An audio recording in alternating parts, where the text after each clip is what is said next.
धागोबाट बनिने सामानहरू तपाईलाई चाहिएको छ भने हाम्रो दुईजना बहिनीहरूसँग सम्पर्क गर्न सक्नुहुनेछ। के पाउँछ त ल? हाम्रोमा यो चाहिँ किरिङ हो हैन? हजुर। यस्तो खालको किरिङहरु पाउँछ। यो चाहिँ टाउकोमा लाउने हो। कसरी लाउने यो चाहिँ?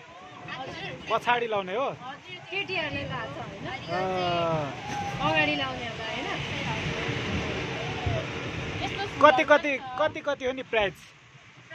यिनीहरुको चाहिँ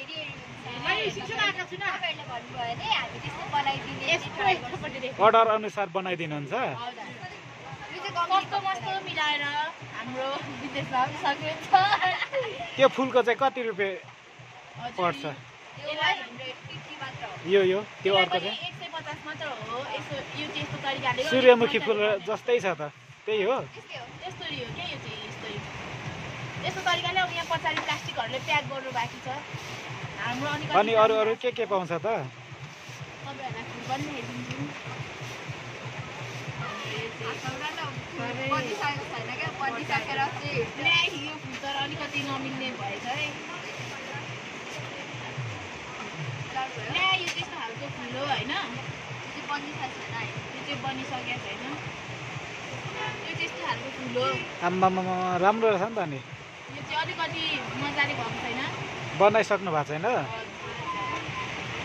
यति नै हो। यति मात्रै हो? जोस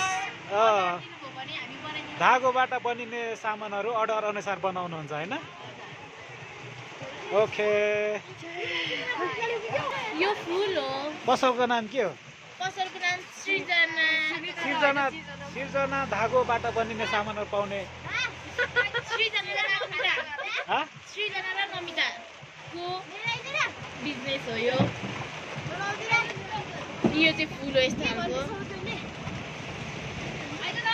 2 मिनेटको भएछ नि।